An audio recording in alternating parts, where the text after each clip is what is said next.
This morning, you're welcome once again to World Congress. World Congress is a discipleship gathering or program of the Light Foundation's mission dedicated to digest, feast on the Word of God for super living in Christ. I trust that in our previous series you've been blessed as we learn. Last week we concluded our series on Believer's Life of Victory. And today we want to emphasize on one aspect that is of great importance. The theme for this morning is understanding the sin. Understanding the sin, or if you like, understanding sins. A man was speaking the other day in a way of castigating what I may rather call Christianity. And then he said, they say Jesus is the answer. Jesus is the answer. What is the question? And they say, what is the question? And that is what I want to answer this morning. Hallelujah.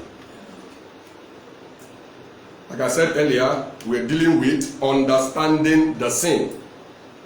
1 John chapter 3, verse 4, Romans chapter 4, verse 15. Whoever commits sin transgresses the law, for sin is the transgression of the law. And where there is no sin, where there is no law, there is no transgression. Hallelujah. He said, whoever commits sin transgresses against the law. For sin, you see the definition here given, for sin is the transgression of the law. And where there is no law, there is no transgression. There are two terms that can sound alike. There are many terms that are two terms. Two words can sound alike, spelled alike, but they do not actually mean the same thing when it comes to how it is being used at a different time by different people. And one of such terms is sin. If you don't understand sin very well, you will not really find out what Jesus Christ actually did. So until people understand what sin really is, they will find it difficult to understand what it means that Jesus paid for the sin of the world. They will wonder what it means when you say, behold the Lamb of God that taketh away the sin of the world. The Bible tells us, and she shall bring forth a son, and thou shalt call his name Jesus, for he shall save his people from their sins. Hallelujah. Amen. You keep wondering whether salvation from sin is a permanent thing or it's a temporary thing. You keep wondering of the issue of Jesus taking that sin away actually. You wonder why you are still sinning even when you say you have been saved. The Bible says that behold the Lamb of God that taketh away the sin. And again, he shall bring forth a son, call his name Jesus, save his people from their sin. So many people say, oh, I am delivered, praise the Lord, from sin, forgetting about the sorrow and other ones. I am saved from sin, I am saved, I'm born again, I'm saved from sin. And yet, you sin. It has come to the point where the people who believe that they have been saved from sin and still sin only regard what they call big sin as sin. So if somebody commits fornication or adultery, you say he is living in sin. But if you lie, gossip, fight, quarrel, all those ones, you don't really see them as anything serious. You hear that a pastor have committed adultery. Hey! God forbid, Jesus. What is happening in our churches these days? But you hear that the pastor have lied. You won't shout Jesus because to you that one is a small one. So you have categorized sin. Because you don't even know what sin means. That's why we keep wondering. And many Christians most times wonder when the Bible says sin shall have no dominion over you. And you see that you're always confessing sin. In fact, you have come to a point where you say, if we say we have no sin, we deceive ourselves. The truth is not in us. Let us confess our sin this morning. I thought they have removed your sin. I thought you have cast away to the sea of forgetfulness. What sin are you confessing again? If he have redeemed you from sin, no, that's okay. The problem is that Jesus Christ no longer count our sin. So as we are sinning, he does not count it. So that is what he means. No, who told you they don't count your sin?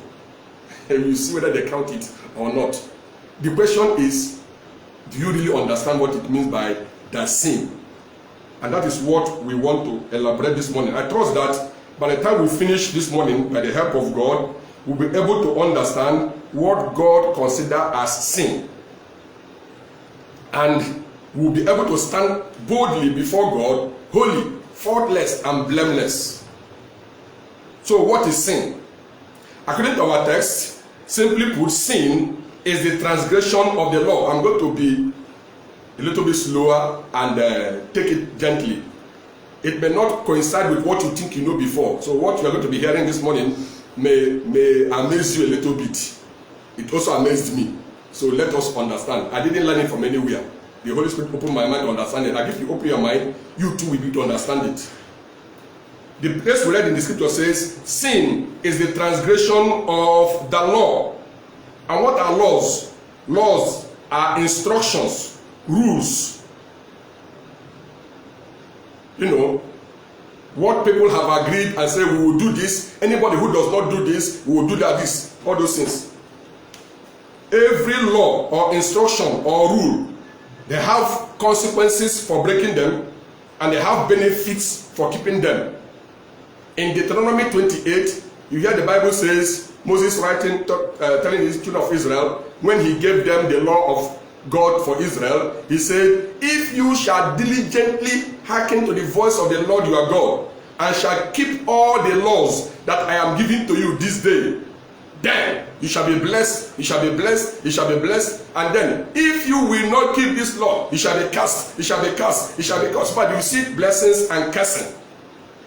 That's why Moses said, behold, this day I set before you blessing and curse. There cannot be blessing and there cannot be curse if there are no laws to either break or keep. So this definition means that for there to be sin, there should be law. Without law, there is no sin. The place we read earlier says, for sin is the transgression of the law.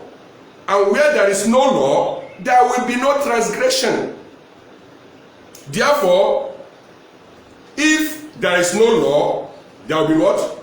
No transgression, no sin. And if anyone has not transgressed any law, he cannot be considered a transgressor.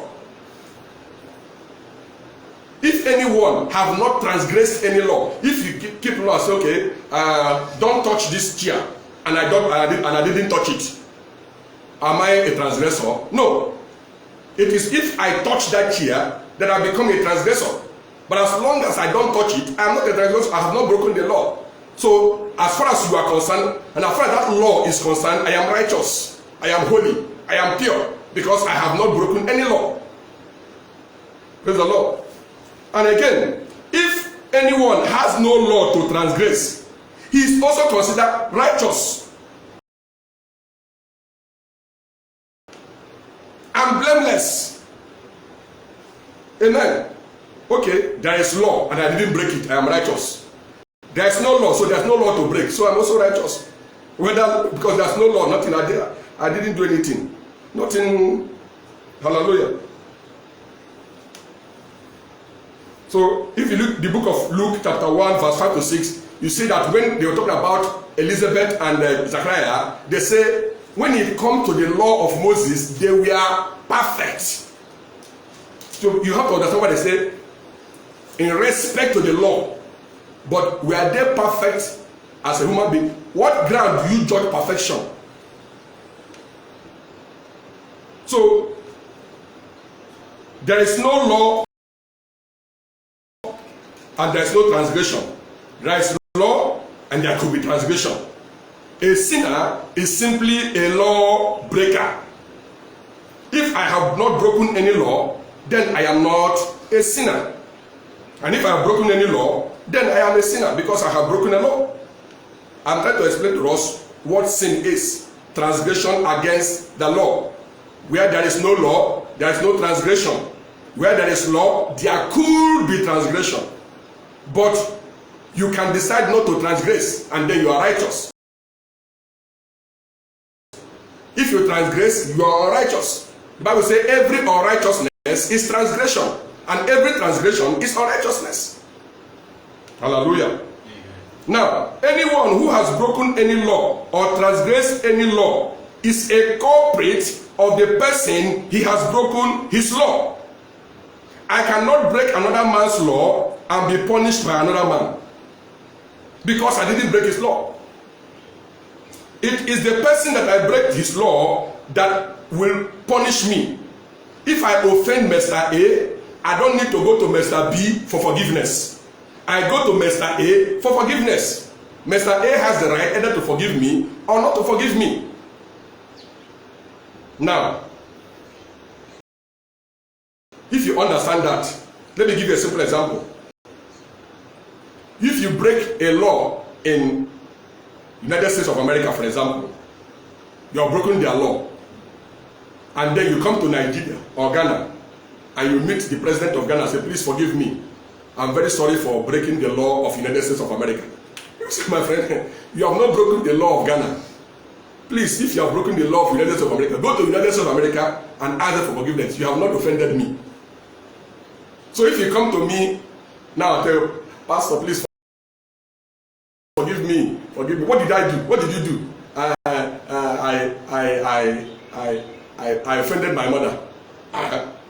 Go to your mother and ask her to forgive you. He didn't offend me. You offended your mother. So go to your mother. If you understand this, in most of the prayers of forgiveness we are asking, you know who you should be asking that forgiveness for. Now, let us break law into two. Generally, there are different kinds of laws. There is the natural law, the laws that is governing the natural world. The law of sowing and reaping. If you plant, you harvest.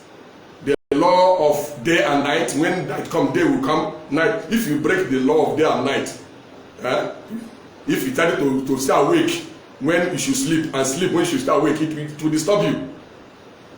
So there is the natural law. There is individual divine laws.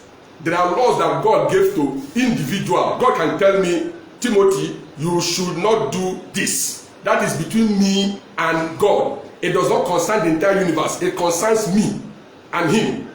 Another person can do that thing that God said I should not do, and he has no problem with God. But if I do it, I will have a problem with God because it is between me and him. Like God told Samson, he should not barb his hair. But everyone in Israel can barb their hair. So you see, it is between God and Samson. Samson barbed his hair and faced the consequences. Other people have been barbing hair, no problem. But Samson barbed his own, and there was problem because he has broken the law. He's a transgressor. The things that God didn't ask him not, there was no law to Samson that he should not do certain things. So when he did those things, no punishment came. But when he cut the hair, which was a covenant or an agreement between him and God, which became a law, he was punished. Problem came. Praise the Lord. And so that is individual divine laws. There's also individual universal laws. That is to say, the law that God gives to the whole world. And if God is giving the whole world a law, everybody in the world should know that law. God cannot give a law to somebody in Ukraine, and then the person in Ukraine will say that law he gave to him is universal. The old woman in my village who does not even know that law even exists should keep it. That's not true. There is a universal law, and there was only one universal law. We're going to find out. And then there are human laws. The laws that we human beings fix for ourselves. For example, our constitution is our own law. We have community laws. We have laws that controls our family. We say this is our tradition, it's our culture. These are laws.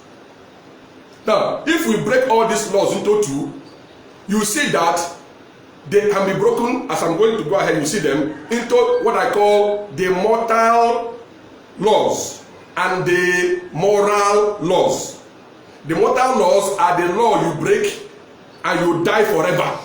Not the natural death, you just die. I mean, you die eternally. And the other one is the law you break, you suffer the consequences here. Alright, having said that, let's go back to the sin of the world. The Bible says in John chapter 1 verse 29, the next day John saw Jesus coming towards him. And he said, here is the Lamb of God that takes away the sin of the world. Now from that verse above, you see that Jesus was said to be what? The Lamb of God that takes away the sin of the world. What is the sin of the world that Jesus took away?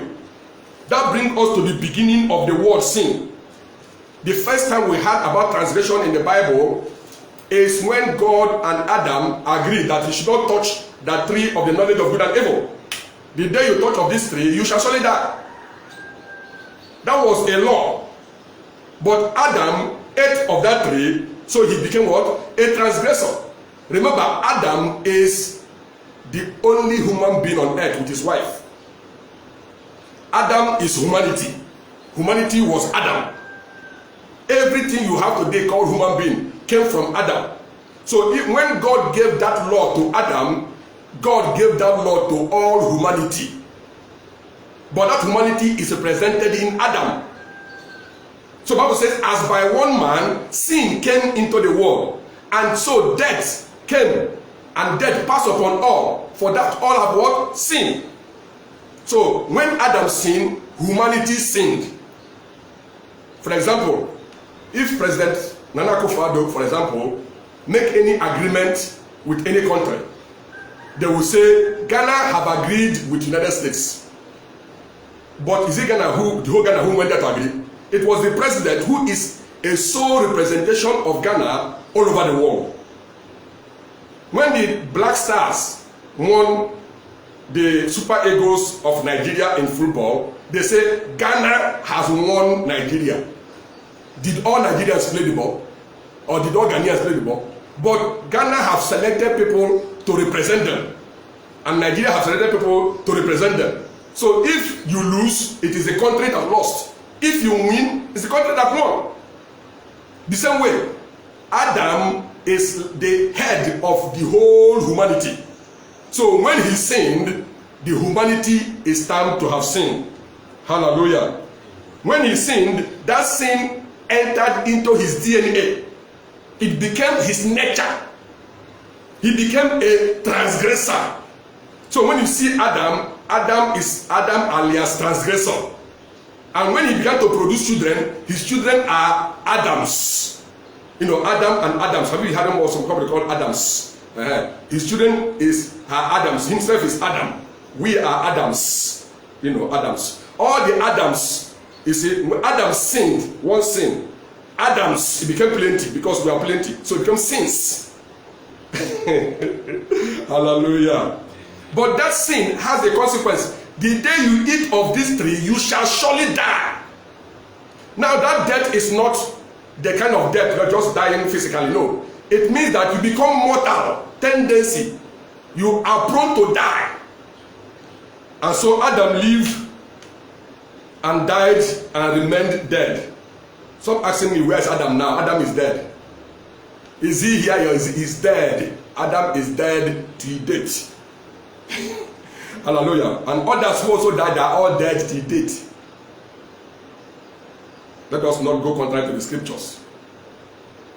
Adam was given the law, he broke the law of God, and so he became a sinner. And by becoming a sinner, the wage of sin is death. Now, this Adam have transferred this to us, his children.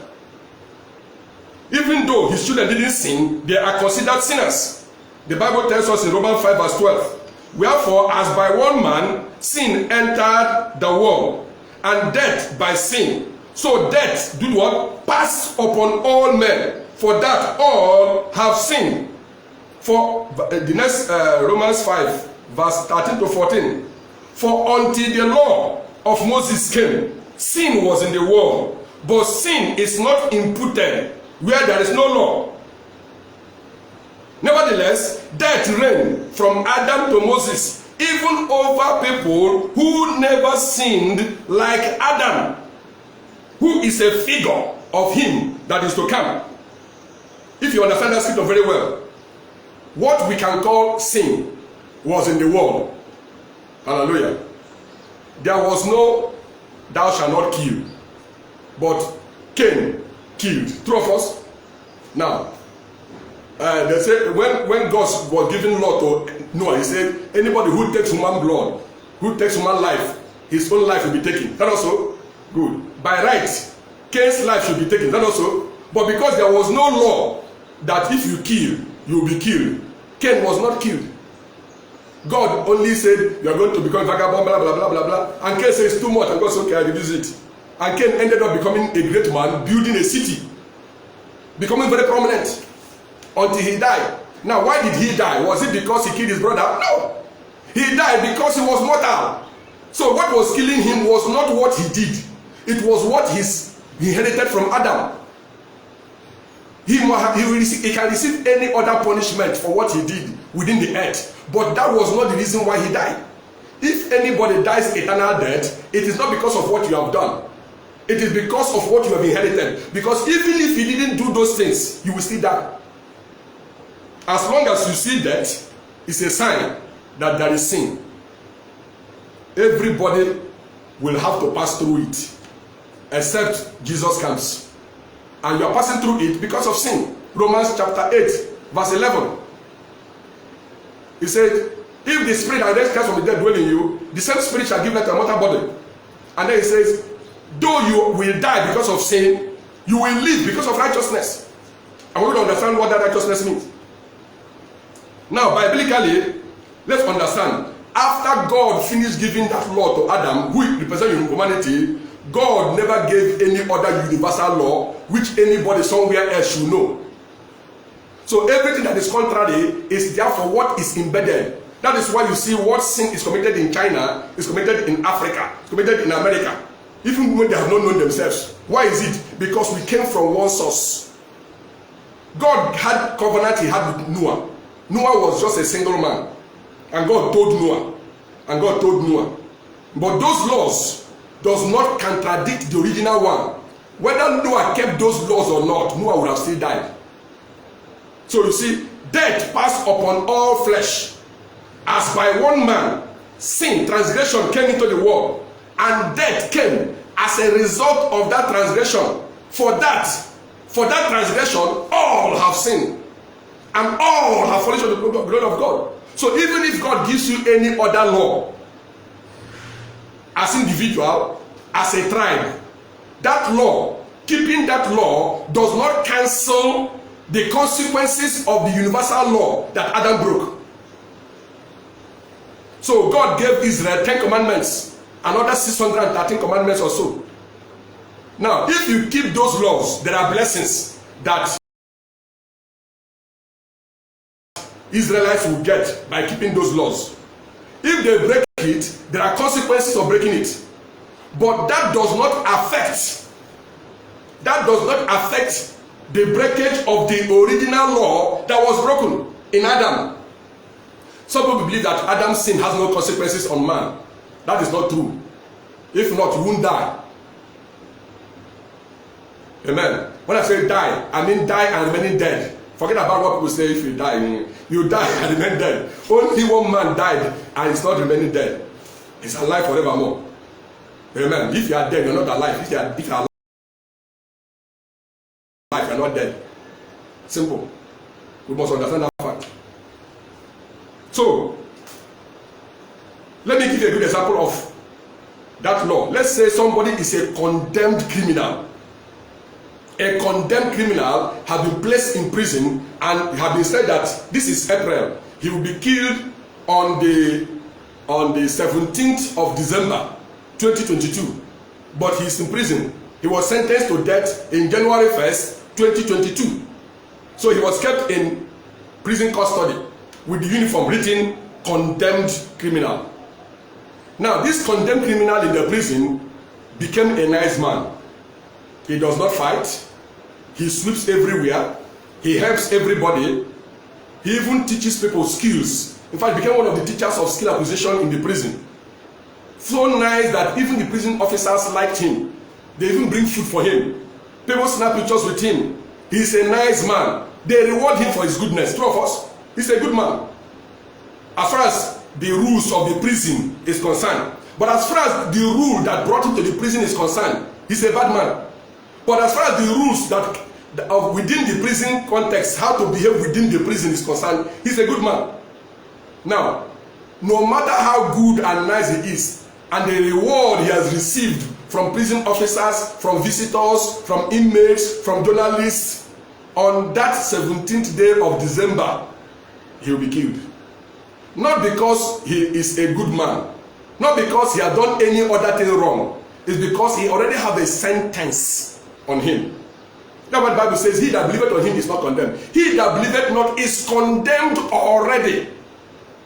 Jesus Christ is not coming to save you from the ordinary sin.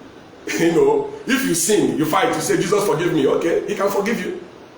That he forgive you does not make you to have eternal life. Yes.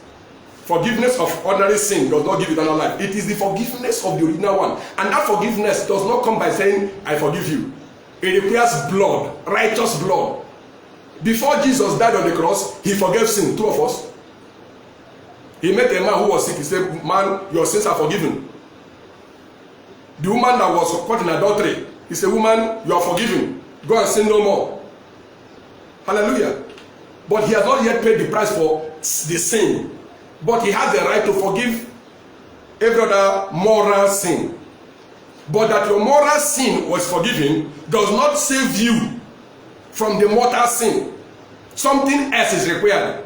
Without shedding of blood, there is no forgiveness of that mortal sin. You say, okay, but the children of Israel, they also sacrificed to clean their sin. Yes, they sacrificed, yet they died. Even the Moses who introduced the sacrifice also died. All the people who kept all the laws of Moses, all of them died. The Bible says, and Joshua died. And all the elders of Israel died. And everyone who lived and saw the mighty works of God, all of them did what? Died. And a new generation rose in Israel. Why did they die? As by one man, sin came into the world. And death through sin. And so death passed upon all men, for all have sinned. He said, before the law, sin was on the earth, but it was not imputed on anyone. You see, because there was no law then. Now, the law exposed what sin is. That is that people can transgress. But it also help us to know that we are not transgressors because we transgressed. We are transgressors before we transgressed. Now, let me go back to the man in the prison. This man is a condemned criminal to be killed on the 17th of December 2022. But he was condemned 1st of January 2022. Now, while living in prison, he became very arrogant, very bad, very wicked, beating all the prison inmates, fighting prison officers. Sometimes he would do a lot of it. If he kills some people in the prison, they will lock him in dungeon. They will punish him for all those sins. They will tie him upside down. But on the 17th, he will still die. Now look at the funny thing. The other man who was nice, good, wonderful in the world of the prison and was rewarded handsomely, he was blessed beyond measure. Every food he needs was provided because he was a nice man, but a condemned criminal nice man. The other man, another condemned criminal, but wicked, evil, causing also the commotion. He's also a condemned criminal bad man.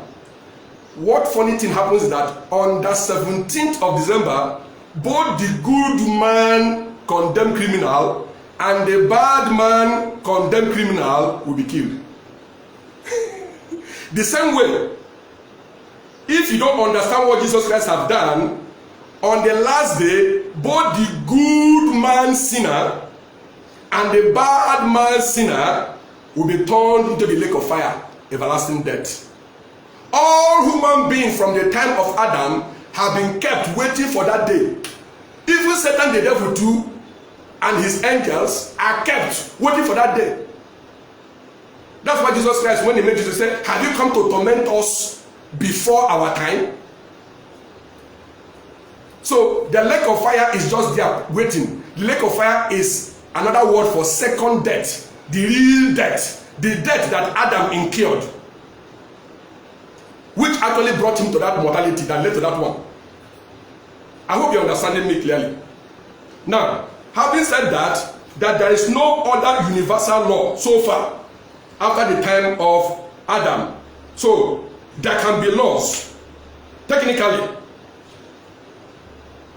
the laws we see today, I hear about, even with religious laws that we can say these are laws of God, they are all human laws. They are all moral laws. They are laws within the prison. They are not laws of the universe. Because if God told Peter, rise up and eat, it doesn't mean that he's telling you to rise up and eat. Paul told the woman of Ephesus, don't laugh. He says, see, the Bible says we should not. Are you from Ephesus?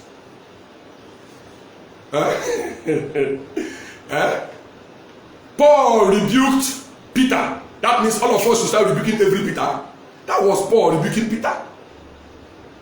Paul said that Mark will not follow him for evangelism anymore.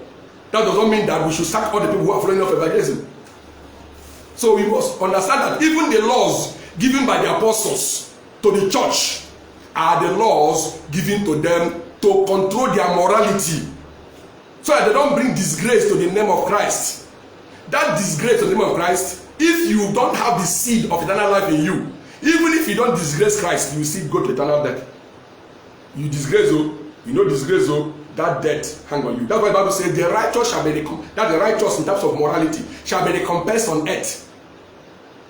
The wicked too shall be recompensed on earth. But the judgment beyond this earth is based on the problem God had with humanity. Hallelujah. Amen. If we have that understanding, it will change the way we think. The Bible says, since by one man trespasses reigned through that one man, through one trespass there is condemnation for everyone. Through one man's disobedience, many were made sinners. And that is why humanity died and remained dead, whether you break the laws or not. Keeping those laws can never save you. If you are not born again, I'm going to explain what it means. If you are not born again, if you like, keep all the laws that Apostle Peter gave in his letters. Keep all the rules that Apostle Paul gave to the churches of Ephesus, of Rome, of that. Keep all the things that was said in the book of Revelation, letters sent to 7 churches. Keep all those things. You are still going to end up in eternal death. If you like, go to the book of Moses, get all the 10 commandments and keep them. 613 commandments, keep them. Keep all the rules and regulations of your community. Keep all the rules and regulations of your mother, your father, your uncles. You will be rewarded for keeping them. You will be blessed on this earth for keeping them. Sickness will be taken from the midst of thee. You will prosper. God will protect you. God will heal you. God will help you. But that will not grant you eternal life. The Bible says in Galatians 2 verse 16, it said, by the work of the law shall no man be justified. So, if a sick person who is not a Christian, who is not born again, call me and say, come and pray for me, I'm sick. I will pray for you. God will heal you. Even if he heals you and you still become, you still didn't accept Jesus Christ, and you get sick again, he will say, whoever calls on the name of the Lord shall be saved. You are in trouble, whether you are a Christian or not, and you say, Jesus, he will respond. Because you called on him. That he responded does not mean that you are born again. That God healed you of sickness does not mean that you are saved. That God delivered you from trouble. People are dying, only you survive. That does not mean that you are saved. Hey, if I was a sinner, God wouldn't have saved me. Who told you? Now, you are suffering from one trouble or the other. You say, oh, this is my trouble. God is punishing me for my sins. It depends on the sin you committed and who gave the law you break and the consequences of that law.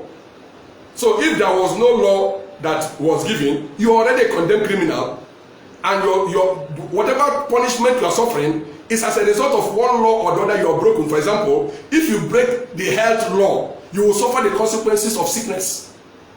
If you break the natural law by jumping to a roof and jumping down from there, climbing to a roof and jumping down from there, you will crash and die. You are broken the natural law of gravity. If you eat poison, it will destroy your intestine and you will die. Whether you're a Christian or not, whether you're a Muslim or not, whether you believe in God, you don't believe in God, it is a universal, it's a natural law, not necessarily universal as it were, but it's a natural law. I'm talking about universal natural law and universal divine law. Universal divine law is the only one God gave to Adam, which has already been broken. And all of us have broken it, and we're facing the consequences. We are going to face the consequences, if not Jesus. Now bring it to you where Jesus came in. Hallelujah. So you have to understand that it is not because you have kept all the rules of the church, all the rules of Moses, all the rules of your community. You say, by that I'm going to go to heaven. When Jesus comes, I'll be raptured because I've taken myself. I've not done anything wrong. Let us see whether you have done something wrong or not. Your societal law, your apostolic law, your church law, your village law, whatever, cannot save you. It does not take away sin. The sacrifices you do does not take away sin. And when I say sin, I don't mean the moral sin. There are sacrifices you do that can take away moral sin. For example, if your village people say, if you piss for Market Square, you will kill fowl. So you go piss for Market Square, you have broken their law. So they will punish you if you don't kill fowl. Now, if you sacrifice the fowl, they will not punish you. You see, your sacrifice has saved you. But whether you kill the fowl, you don't kill the fowl, it does not prevent you from the eternal damnation that is waiting for you. They can tell you, oh, you are free. It does not save you. There's a man. He's a citizen of Britain. He lived in London. He has not committed any crime in London. But his home country believes that he has committed a crime. All the period he was moving around London, nobody harassed him. The day he made mistake and left London and do as if he was passing near his country, he was arrested and put in prison. He didn't offend Britain. Britain have no problem with him, but his country has problem with him. So, for example, if you offend me and you go to God and say, God, please forgive me, I've offended Pastor Timothy. God will tell you, God, meet Pastor Timothy and ask him to forgive you. It does not concern me. He concerned you and him. You didn't offend me, you offended him. It was his law you broke. Go and meet him and ask him to forgive you. Don't stay in your house and say, Father, I did Pastor Timothy wrong. I now say, God, forgive me for all the bad things I did to Pastor Timothy. In Jesus' name, amen. God will be looking at you. It's not me you offended. Well, the only offense you did to me with that is that he's my servant and you have done something wrong, and you know that's not wrong. That is the only way I come in. That's the only one I forgive you. But the consequences of doing something bad to him, you have to go to him and confess and say, I'm sorry, and let him forgive you. And he's obliged to forgive you. If himself does not forgive you, he has also broken the law. And he will face the consequences. So go to him and ask him to forgive you. So most of the sins you say you are confessing the secret. It was not God you sinned against. You sinned against somebody. Go to that person and confess. If you want that person to forgive you. But let me tell you one thing. Whether the person forgives you or not, if you are not born again, you are still going to face eternal damnation. That is what I want us to understand the different sins. There is sin, there are sins, and there is the sin. If you hear funeral any day, know that it's because of sin. People die because of sin, and not because they have done anything bad. It's because they already have the consequences, the judgment of death on them already. Now, here comes salvation. Hallelujah. Here comes Jesus. The Bible says in 2 Corinthians chapter 5, verse 19 to 21.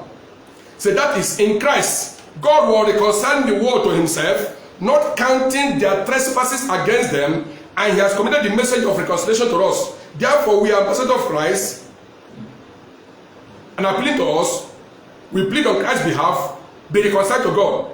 He made he who knew no sin to be sin for us, so that we might become the righteousness of God in him. For God so loved the world, he gave his only begotten Son, that whoever believeth in him should not perish but have everlasting life. For God sent not his Son to the world to condemn the world, because the world is already condemned, but that the world through him might be saved. Jesus Christ didn't come to condemn the world. He didn't come to judge you, because you're already judged. Hallelujah. You're already judged. So what did he do? Let's go back to the man who was to be killed on 17th of December. Now this man, to be killed on 17th of December, while he was in the prison, one of the prison men looked at him and said, my friend, I am an elderly man. I'm not even as good as you are. You have been nice. So what I'm going to do is this. Give me your uniform. You take it. Take your name and say, sit down. Then he stayed in the prison. When they call your name, Peter, Matthew, he answers yes. And they take him and they go and hang him and he dies. You are free. Because they cannot kill you again, because somebody have died because of you in your name. So the Bible says, he who knew no sin became sin for us, that we might become the righteousness of God in Christ. 2 Corinthians chapter 5 verse 21. God made him who knew no sin to become sin. When I say who knew no sin, Jesus Christ was not born from the stock of Adam. He was born of God. He was holy from birth. He was righteous from birth. He knew no sin. The sin of Adam and the moral sin was not on him. Hallelujah. But he took up our uniform and took up our name and died, so that you can be free. Hallelujah. Now that brings us to the point. Jesus Christ became man for us, our sake. He became sin like us. And then, but something else is in him. He had a seed within him, which is the Spirit of God, which we don't have. And then he died. So he has fulfilled the law that says, if you eat of this tree, you shall surely die. So he has died, and by right should remain dead. But something supernatural happened. By the power of God, he was brought out from the dead. Not as the man who knew sin, not as the man who took up sin, but as a righteous man who now is pure, righteous, holy before God. Jesus became a new creature. He experienced the born again. He became born again. In other words, he received a new life. He lost the other life. He gave up the ghost. And then he received a new ghost now, the Holy Ghost. And then he rose from the dead, never to die again. Now, he became the first to be risen from the dead. Now, if Jesus Christ is said to be the first to rise from the dead, after all, Lazarus rose from the dead. The 12-year-old child rose from the dead. Huh? Now, you see that those ones are not resurrections. Because all of them died again.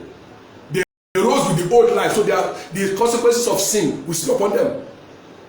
But when Jesus rose, he rose with a new life, with the life of God. And when he rose, never to die again, he became the only human being that has no sin. A new race, a new creation, a new world in the realm of the spirit has been established. And Jesus became the Adam of that world. Hallelujah. Now, the opportunity is now given to us.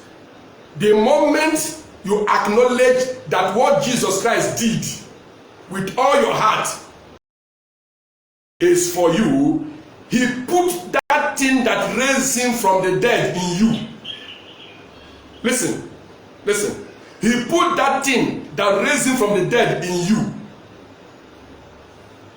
so that you can become part of the new creation, part of the new world, that sin does not exist and righteousness is the only thing that be. Peter said, we look forward to a new heaven and a new earth, where dwelleth what? Righteousness. There is no sin. That's what the Bible says, he that is born of God does not commit sin. For the seed of God abideth in him, and he cannot sin because he is born of God. Once you are born again, the sin of Adam, which is the real sin before God and man, universal law broken, has been taken care of, and you cannot sin it again. He's not talking about moral sin. He that is born again cannot sin the sin as similitude to the sin of Adam, because it has been paid for once and for all. Hallelujah. You have been joined with Christ, and in the spirit you are one with him. So your spirit cannot be considered unrighteous anymore, because you have the seed of God in you. The Bible says, hallelujah, in the book of John chapter 1, but as many as receive him, to them he gave the power to become the sons of God, even to them that believe on his name. 1 John 3:9, whoever is born of God does not commit sin, for the seed of God remains in him, and he cannot sin because he is born of God.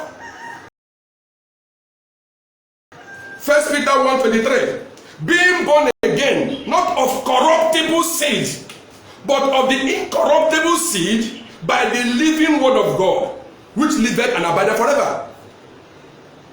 Romans 8:1-2, there is therefore now no condemnation for them which are in Christ Jesus, who walk not after the flesh, but after the Spirit. For the law of the Spirit of life in Christ Jesus hath made me free from the law of sin and death. Hallelujah. Now, who walk not after the flesh, but after the Spirit, what does not mean that who does not commit moral sin. No. Who now does not have life that is embedded from the flesh, but is now living by the Spirit. That's why Paul says, nevertheless I live, yet not I. So that walk not does not, some pastors will say, there's now no condemnation for those who are condemned. Who have now? And they are thinking of moral sin. They themselves are even committing it. He's talking about this mortal sin, this sin that we inherited from Adam. In Christ, that DNA of death, eternal death, has been removed. And you have received the seal, the seed of God, that makes you a child of God, that guarantees your resurrection. That is why you can say, I am born again by faith.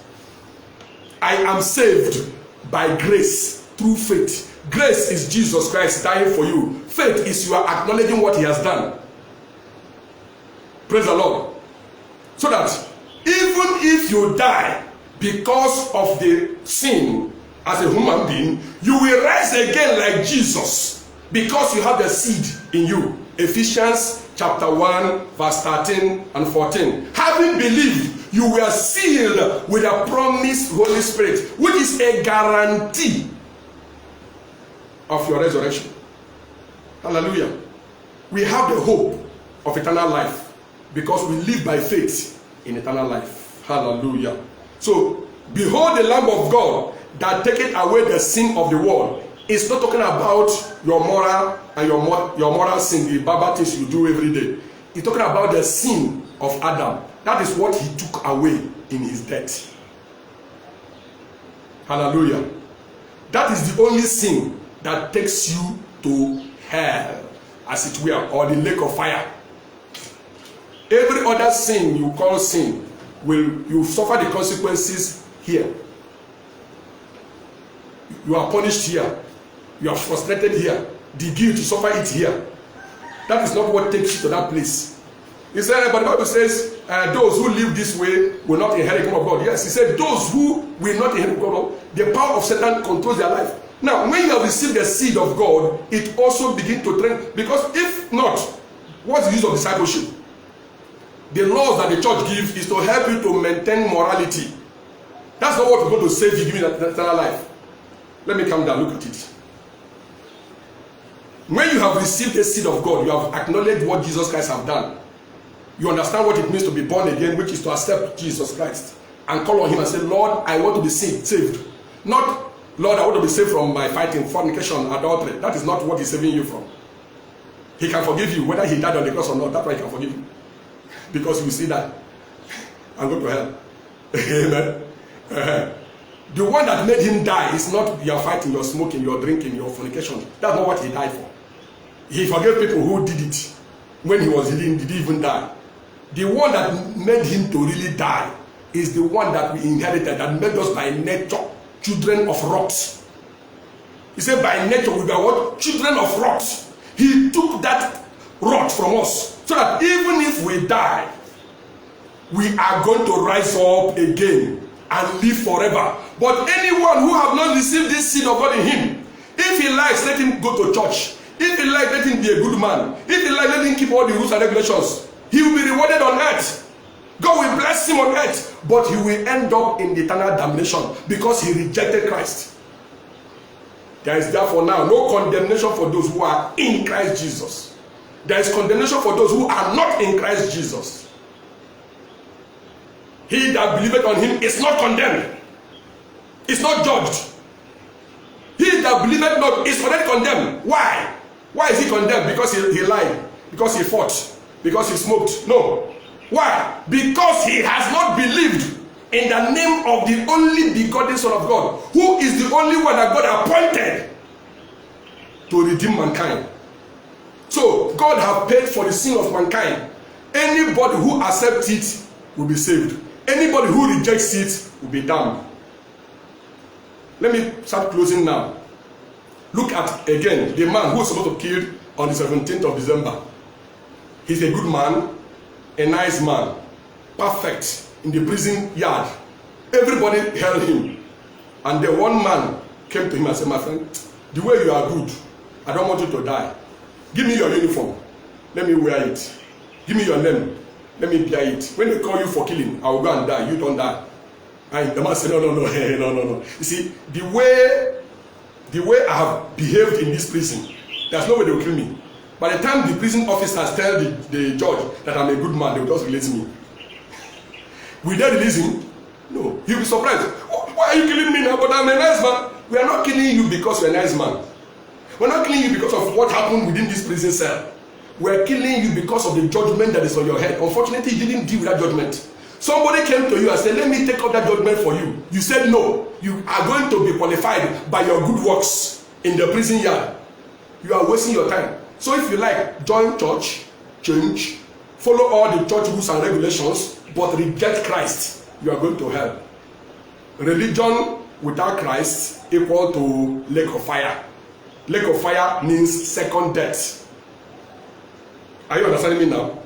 So if you are born again, there is a tendency that you might do something wrong. It does not affect the new DNA of eternal life you have received, except you reject it right while you are still alive. As long as you have not rejected it, and you see that you may do wrong, but because of that seed in you, it will not allow you to continue in that moral wrong. He said the grace of God that bringeth salvation appears unto us, teaching us to say no to moral filths. So you see, I am born again, but I'm still a human being. I only have the seed of God in my spirit. The tendency to sin is to do bad things. When I say sin now, the normal human sin within the world is there. But the tendency to sin against God in terms of rejecting the work of Christ for me is not there anymore. I am saved. But the tendency to lie, fight, fornicate, do all these things are there. So I need other laws within this world to help me to overcome it. So the church will now pass you through discipleship, through training. That's why Paul will say, don't do like this, don't do like that, because it will help you. Now the Spirit of God in you, which is the Holy Spirit, will also encourage you, helping you. That kind of help, the unbeliever does not have it. That's why I said the Spirit helpeth our what? Our weakness. But the unbeliever does not have the Holy Spirit in him. So who will help his weakness? Nobody. But in Christ I have a helper and I have an advocate who stands for me, for my, if I by any means do anything morally wrong, the Spirit of God will correct me and settle me. Now what if I didn't say I'm sorry for that my moral wrong and I die, will it make me not to have eternal life? No. Because what is determining my eternal life is not my morality. It is my mortality. So I am changed from mortality to immortality. It has nothing to do with the other one. You understand me now? That's why I say nobody is perfect. Nobody is perfect considering human laws, religious laws, divine individual laws. No one is morally perfect. But in Christ, we have been made perfected for the death that is hanging over us. So therefore, we are no longer under condemnation. If you don't understand this thing, you will still be a confused person. And that's why one lady who hates Christ, who criticized Jesus Christ with all her life, she said, you say Jesus Christ has taken away your sin. Why did the judge sentence you to prison when you have done something bad? Which Jesus Christ did not take anything, Jesus Christ did not take. That's look at all of you. You say you are Christians, you still do bad things. You say Jesus Christ has taken away your sin. Because she does not understand the sin Jesus took away. He thought it is sin, your moral sin. No. Your moral sin, you have to take care of it. If you do good, you'll be rewarded for good, you are good. If you do bad, you face the consequences of your badness. But those ones cannot be compared to the other one. Hallelujah. Now, in conclusion, let's also read the scriptures again. Amen. John chapter 3 verse 18. Sorry, 1 John 5 verse 16 to 18. If any man see his brother sin, a sin which is not unto death, he shall ask, and he shall be forgiven. For the sin that is not unto death. There is a sin unto death. I do not say he should pray for it. All unrighteousness is sin. But there is a sin that is not unto death. That death is about eternal death, not the physical human death. Eternal death, not accident. Eternal death. We know that whoever is born of God sinneth not. But he that is begotten of God keepeth him, and the wicked one cannot touch him. Hallelujah. So you see, if your brother sinned a sin that is not unto death, your brother fight. That is, he have not rejected Christ. He have not denounced Jesus Christ. If his sin is that he fought, he committed fornication, he stole, he did something, all the normal bad things we call about, pray for him. God will help him. He will be relieved of that, the punishment and the judgment of that sin within this world. But if he sinned a sin that is unto death, if he denounced Christ and reject Christ with his full knowledge of what he is doing, don't pray for him. He is doomed forever. I don't have time to show you also scriptures. Go to the book of Hebrews and Romans. These two scriptures mainly, you find out this particular place where it says, you have tarnished the blood of Jesus. You have crushed his name. You have rejected the same Jesus Christ you acknowledge as your Lord and Savior with all your head correct. There are people who say, I have acknowledged Jesus Christ as my Lord and Savior. They don't know what I'm saying. They don't know what they're saying. They're not born again. That you come and say, Lord Jesus, okay, look at this funny thing. If you know you want to give your life to Jesus Christ, please come forward. And they all came out. Why are you crying? I committed an abortion. I stole. That's why you are crying. What do you want? I want Jesus to forgive me. Jesus has forgiven you, but you still go to hell. That means don't worry about the guilt of all the things you have done. Jesus have. You will not suffer anything because of that. Jesus has forgiven you, but you still go to hell. When you are coming to the altar call, don't come because you are bad. Don't come because you fought, you stole, you killed. No, that is not why you are going for altar call. That one you can, with that altar call, you can be forgiven that one. That one does not determine your eternal destiny. But you are coming because you now know that you are under condemnation from the day you were born. And now you acknowledge it true, and you are accepting Jesus Christ to redeem you from that damnation. So he now gives you the seed of eternal life. Hallelujah. You see? So many people have come to the altar call not knowing why they are being saved. You are not saved from fighting and stealing and fornicating. You are saved from eternal damnation. After that one, we, the church, will punish you. If you commit fornication, we catch you, we will give you suspension. If in my village, we will put you on the ground and flog you 24 strokes of the cane. If you need to hang you and kill you, we will kill you because you have broken our laws. That one does not happen. Now, if a born-again Christian sister commits abortion and the thing destroys her womb, she should not say that God is punishing her because of that. No. God has nothing to do with it. It is the law of destroying the pipe in your body that is punishing you. Because there are people who did their own, they didn't destroy the pipe, and they still have children. A lady got married, and she didn't have children. And she said, oh, because of the abortion that I committed, that is why God has closed my womb. That another girl who committed 10 abortions, yet as she got married, she had 15 children. So why is God not punishing him? That's why some people say, I remember a woman in my church in those days, a pastor, she didn't have any child. She was so angry with God when another sister in that same church who have committed abortion severally when she was in school, she knows it. And God gave her 2 children. And she herself, who only one. She was and she told me, I'm angry with God. God, why is God not me? To that time I didn't know. I said, we are going to join and beg God. It was not God. The person who did the abortion for you didn't do it well, so he spoiled your womb. That's it. The other person going. Any punishment you suffer is your punishment on earth. If you break any law on earth, you face the consequences if they catch you. If they don't catch you, the only consequence you now face is the guilty conscience you carry in your heart all through for the bad things you have done. But when you give your life to Jesus Christ, it does not open your womb to start having children. It does not remove the fact that you kill somebody and the family of the people, when they catch you, they will lock you up. A young lady was confessing on television the other day. She was a kidnapper. She kidnaps children. She has sold over 30-something children, including her own children. And they arrested her. Sorry, they didn't catch her. Now she says she wants to give her life to Christ. And she says she wants to make all these confessions so that her salvation will be complete. Whatever she meant by that. Now that she has confessed all those things, she may be thinking, because I've confessed that Jesus Christ has forgiven me, I'm now born again.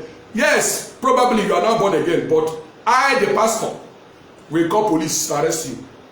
So that you can go and tell all the people you sold those children to. So that you can save at least some of them. Because your confession does not delete the fact that you kill people. You kill somebody, the person is dead, and you say you are born again. Because you are born again, yes, you are born again, if you die, you will have eternal life. But here on earth, we will catch you. You kill somebody, we will catch you. You must go and settle that matter. It's clear. Except they forgive you. If they forgive you, one sister in Christ told me something some years ago. They killed her father. They killed her father. And she said, I have forgiven the person who killed my father. But let that person don't dare come to me to confess. But if he comes, I will kill him. So the person should have wisdom. Wherever you are, run away from there. Because if you say, I'm coming to meet her, I am the one who killed her father, she said he will kill you. So, but she have already used her forgiveness. Are you understanding me now? So you know the sin that Jesus Christ has taken away. And the one, if you do it, you face the consequences, except the people concerned forgives you. Except the law concerned forgives you. If you fall from... But another good thing about this, God, is that God can also help you. You have done something very terrible. The guilt is killing you. God can help you. He can remove that guilt from you. That's why I say, if we sin, we have an advocate. Are you hearing me? He can help you. Just like he can also help any unbeliever who actually say, oh God, please deliver me from this trouble. He can help him. You are falling from upstairs, 10-story building, trying to land. Oh God, I changed my mind. I don't want to die again. Please help me. Don't let me die if I fall. God can help you. While you are falling, one truck will be passing with foam, and you land on the foam. He has helped you. But that does not mean that you are born again. He has helped you. So God can help anybody, whether you go to church or not, whether you're a Christian or not. God can help anybody. God can heal anybody. God can deliver anybody. God can prosper anybody. But that prosperity, healing, deliverance does not guarantee eternal life. You must be born again. God bless you. Let us pray. Because I can't exhaust all this. If you have any question, you are free to send questions and we can chat about that. I know it's very, very technical. So if you are confused, send your questions and I will answer you in more detail. We don't have much time. I've already gone beyond our time. Father, we thank you for this morning. We thank you for the understanding you have given to us so far. We trust that your grace will open our mind and give us deeper and better understanding of what we have learned this morning. In Jesus' mighty name we pray. Amen and amen. Hallelujah. This is the first Sunday of the month. We implore you to give an offering of thanksgiving. An offering of thanksgiving. And if you wish to give your tithe to this ministry, you are free to do that. And you don't know how to send it, just send a message. We will tell you how to do it. Father, accept our offerings, our tithe, and our givings as we give to the glory of your name. In Jesus' name, amen and amen. Once again, God bless you for being with us this morning. This is the end of this segment of World Congress. We'll meet again on Sunday and take up another theme. God bless you and see you. Bye. May the grace of our Lord Jesus